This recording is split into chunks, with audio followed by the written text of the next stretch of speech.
Assalamualaikum warahmatullahi wabarakatuh. Selamat datang pada video pembelajaran untuk tatap muka yang ke-9 untuk mata kuliah Ekonomi Publik dan Kesehatan.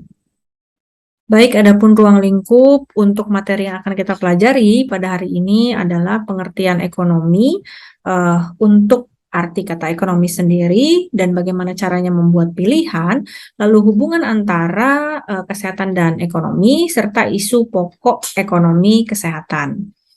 Dan harapannya atau tujuan dari pembelajaran kita, yaitu mahasiswa akan mampu membedakan antara kebutuhan ekonomi dan kebutuhan kesehatan, lalu memahami kaitan kesehatan dan ekonomi, dan yang terakhir adalah isu-isu pokok dari ekonomi kesehatan.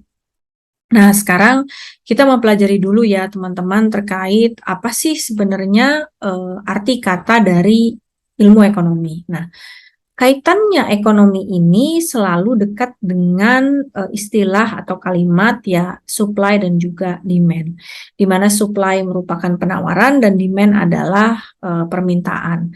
Nah, sumber daya pelayanan kesehatan ini menawarkan atau mensuplai ya beberapa komponen-komponen atau fasilitas-fasilitas kesehatan, dan dengan menggunakan ilmu ekonomi harusnya kita mampu untuk meminta atau bagaimana kita menghadapi terkait keadaan kesehatan yang kita miliki sendiri. Contoh kecilnya saja seperti ini ya, langsung saya aplikatifkan. Ketika memang tersedianya rumah sakit dan alat-alat untuk pengobatan penyakit kanker, apakah kita meminta penyakit kanker tersebut? So, pasti jawabannya tidak.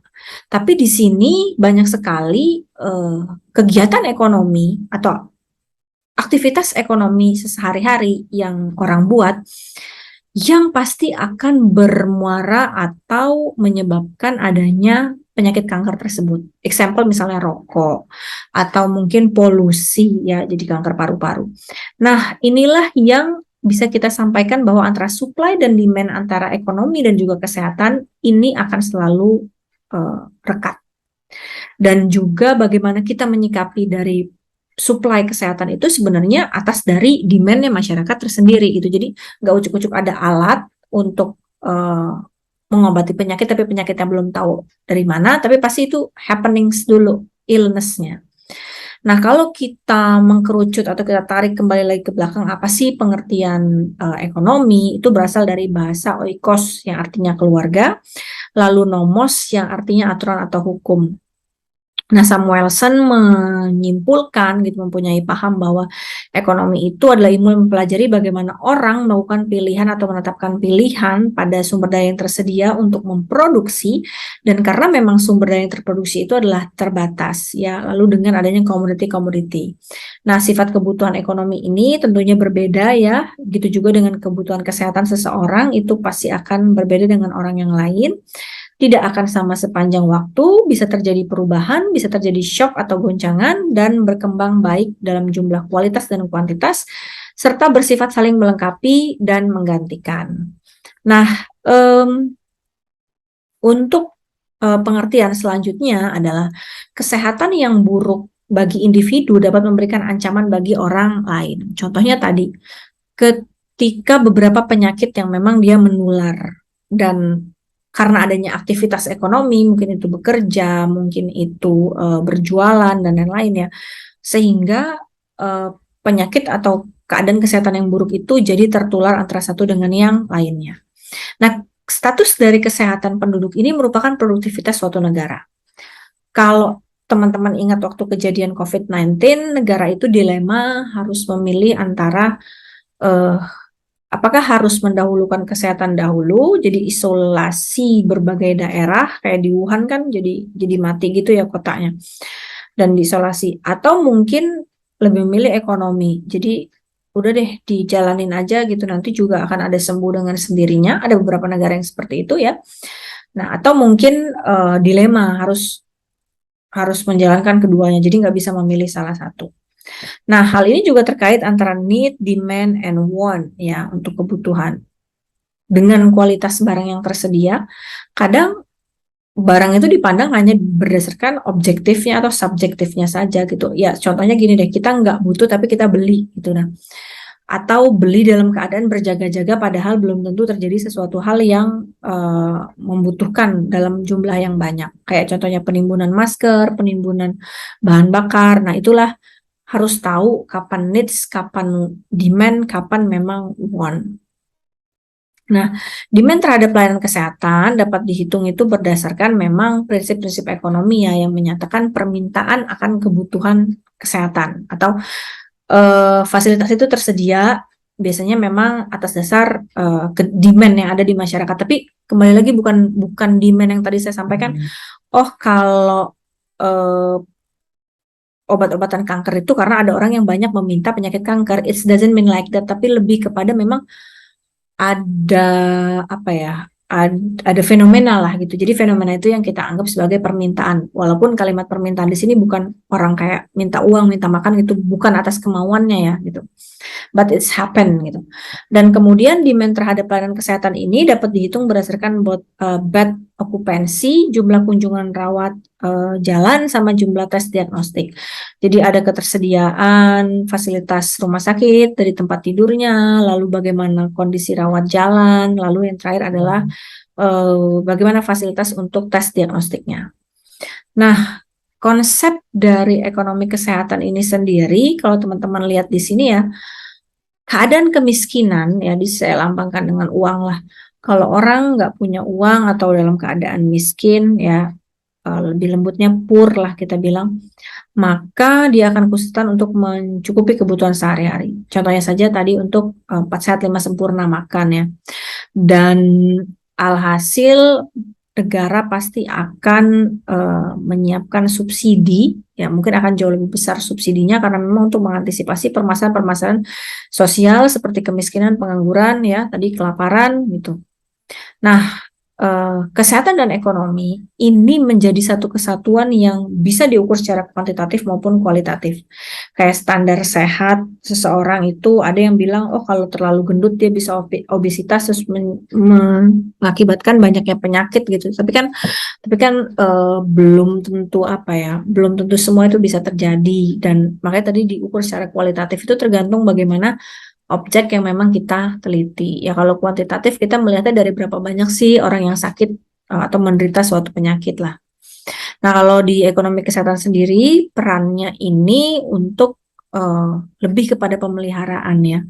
Harus bisa melihat keadaan di mana kita tahu bahwa kesehatan itu sangat dibutuhkan dan nomor penting lah. Jadi sebelum kita bilang SDM yang produktif itu pintar, ada soft skill, ada hard skill, yang pertama dia harus sehat dulu gitu supaya cost-nya jauh lebih efektif. Nah, isu-isu yang terjadi pada ekonomi kesehatan, teman-teman bisa lihat di sini banyak aplikasi isunya ya, kayak misalnya anggaran nih untuk kesehatan yang terkaitnya memang mobilisasi. Ada akses dana, ada penyesuaian tarif. Nah, ini biasanya biaya dan tenaga ini tergantung dari bagaimana manajemen ya dari suatu rumah sakit. Karena kita tahu bahwa rumah sakit itu kan dia sifatnya ada yang pemerintah ya, reorganized by pemerintah, ada juga yang reorganized by private sector, ada yang khusus ya yayasan juga masuk lah ya ke private sector.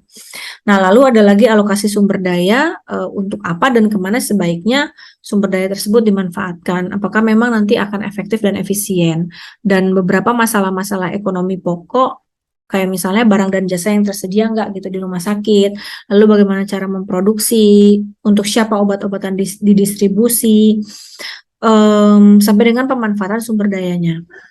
Kan kita juga harus tahu bahwa nggak semua obat-obatan itu mampu di-create di negara kita gitu. Kita ada beberapa obat-obatan yang ketergantungan dengan negara asing, maka ini juga jangan sampai jadi bumerang gitu ya, bahwa sumber daya yang kita miliki kenyataannya tidak mampu untuk mengcover itu semua dan alhasil kalau kita tergantung sama negara asing ya kalau terjadi perang, terjadi selisih paham ya dengan mudah negara-negara asing itu take over gitu semua kebutuhan-kebutuhan kesehatan. Nah, isu-isu pokok lainnya ini arti penting untuk mempelajari ya dari ekonomi kesehatan nanti lebih kepada kesejahteraan. Tadi yang saya sampaikan bahwa ekonomi dan kesehatan ini saling terkait ya. Jadi adanya aktivitas ekonomi ini dapat menggerakkan sektor kesehatan atau sebaliknya, dan bahkan akibat adanya sektor ekonomi, karena melakukan kegiatan ekonomi, alhasil berakibat buruk untuk kesehatan juga ada seperti itu. Kayak tadi masalah misalnya polusi, kita butuh untuk pabrik terus berdiri, tapi polusinya juga mengancam udara yang segar. Orang-orang yang obesitas adalah orang-orang yang terlalu sering misalnya makan, duduk, lalu nggak banyak bekerja, tapi sementara memang pekerjaan di kantor juga membutuhkan orang-orang yang intens gitu di depan layar komputer dan lain-lain. Jadi eh ada ada seperti peribahasa makan buah si malakama tentang gimana sih sebenarnya makanya kita memanage kegiatan ekonomi itu agar sesuai sama kebutuhan kesehatan kita.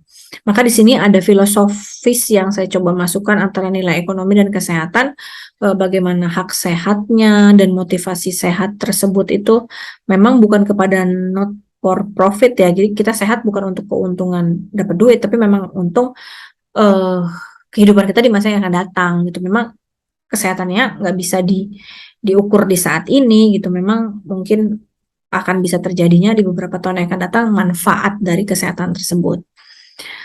Lalu ada lagi secara umum ya bagaimana alokasi, mobilisasi, distribusi tentang fasilitas kesehatan dan kajian-kajian tentang kesehatan, definisi kesehatan, kebutuhan layanan kesehatan sampai dengan perencanaan dan pendanaan sektor kesehatan tersebut. Karena memang ada yang basically pemerintah, ada yang combine, ada yang basically private sector.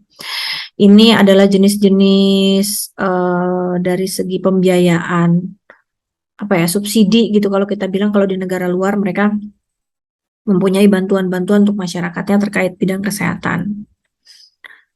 Lalu transisi dari epidemiologi, bagaimana program-program kesehatan itu juga di-influence ya sama pemerintah, pelayanan kesehatan yang bagaimana yang baik untuk tersedia, sampai dengan biaya kesehatan yang tentunya selalu naik dan adanya perbedaan biaya kesehatan antara rumah sakit yang managed by pemerintah dan juga rumah sakit yang managed by truly private sector.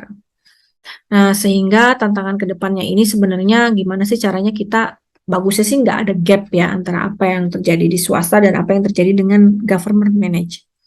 Karena memang sehat itu adalah komponen utama yang sangat dibutuhkan bagi setiap masyarakat. Dia basically sebelum punya sumber daya manusia yang capitalnya baik, ya harus didukung dengan kesehatan terlebih dahulu.